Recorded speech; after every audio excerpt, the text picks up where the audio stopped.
రొయ్య ఆసుపత్రి ఆవరణంలో చిన్న బజ్జీల కొట్టు పెట్టుకోవాలన్నా లక్షల రూపాయలు అద్దె చెల్లించడానికి కూడా వ్యాపారులు వెనకాడరు. ఎందుకంటే ఇక్కడ రాత్రి పగలు అన్న తేడా లేకుండా ఆ స్థాయిలో వ్యాపారం జరుగుతుంది. ఇంకేముంది, అధికార పార్టీ నేతలు ఈ దుకాణాలపై కన్నేశారు. తిరుపతి నగరంలోని రొయ్య ఆసుపత్రిలో 2 ఏళ్ల క్రిందట ఉన్న ఫలంగా దుకాణాలన్నీ ఖాళీ చేయించి తమ అనుచరులకు నామమాత్రపు అద్దెలకు కట్టబెట్టేశారు. సరే, ఆ అద్దెలన్నీ వారు సక్రమంగా చెల్లిస్తున్నారా అంటే అదీ లేదు. లక్షలకు లక్షలు బకాయిలు పేరుకుపోయి ఉన్నాయి. దుకాణాలలోనూ నిబంధనలకు పాతరేశారు. ఉన్నతాధికారుల ఒత్తిళ్లతో ఇటీవల కొందరు అధికారులు అద్దె బకాయిలు చెల్లించాలని వ్యాపారులకు నోటీసులు జారీ చేశారు.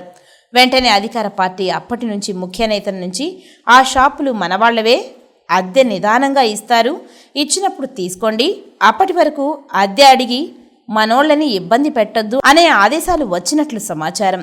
దీంతో అధికారులు ఏం చేయాలో పాలుపోక, రికార్డుల్లో ఏమని నమోదు చేయాలో తెలియక తలలు పట్టుకుంటున్నారు. ఏ క్లాస్ వార్డుల నడుమ క్యాంటీన్కు నెలకు దాదాపు 10 నుండి 12 లక్షలకు పైగా వ్యాపారం, 21,000 అద్దె కేటాయించారు. దాదాపు 20 నెలలుగా 5 లక్షల అద్దె బకాయి ఉన్నట్టు తెలుస్తోంది. అద్దె బకాయిల కోసం నిర్వాహకుడు కాళ్లా వేళ్లా పడి అధికారులు ప్రాధేయపడితే తప్ప అరాకొరా చెల్లించే పరిస్థితి లేదు. విద్యుత్, నీటి బిల్లుల సంగతి సరే, దీనికి తోడు ఈ క్యాంటీన్ నుంచి వచ్చే మురుగును కూడా బహిరంగంగానే వదిలేశారు. దీనివల్ల దుర్గంధంతో పాటు దోమలు పెరిగి సమీప వార్డుల్లోని రోగులు తీవ్ర ఇబ్బందులకు గురవుతున్నారు. బర్న్ వార్డ్స్ ముందున్న క్యాంటీన్ నెలకు 15 లక్షలకు పైగా వ్యాపారం, అద్దె మాత్రం 10,000 లేపే ఉంటుంది. 22 నెలలుగా సుమారు 7 లక్షలకు పైగా అద్దె బకాయి ఉంది. క్యాంటీన్ ముందు అనధికారికంగా టీ, కొబ్బరికాయల దుకాణాలు రోడ్డుపైకి వదిలేసినా నిర్లక్ష్యంగా వ్యవహరించారని పలువురు ఆరోపిస్తున్నారు. అద్దె బకాయిలపై గతంలో సూపరింటెండెంట్ ఫిర్యాదు చేసినా ఫలితం శూన్యం. మరోవైపు కరెంటు, నీటి బిల్లులు చెల్లించలేదు. దీనికి తోడు నిబంధనలకు విరుద్ధంగా ఈ క్యాంటీన్ ముందు రోడ్డుకు అడ్డంగా ఏటీటీ, టీ, కొబ్బరికాయల దుకాణాలు కూడా అదనంగా ఏర్పాటు చేశారు. వీటితో రోడ్డుపై అంబులెన్స్ తిరగడానికి ఇబ్బందులుగా ఉంది.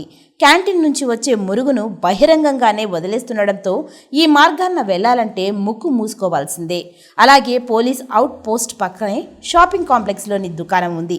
ఇక్కడ కేవలం ఓ చిన్నపాటి టీ దుకాణానికి అనుమతి ఉన్నా భారీ స్థాయిలో పెద్ద సూపర్ మార్కెట్నే ఏర్పాటు చేసి వ్యాపారం సాగిస్తున్నారు. దీనికి తోడు ఇక్కడ లభించే ఆహార పదార్థాలలో ఎక్కువ శాతం కాలం చెల్లినాటివే ఉన్నాయి. నాణ్యత లేని వాటినే విక్రయిస్తున్నారన్న విమర్శలు బాహాటంగా వినిపిస్తున్నాయి.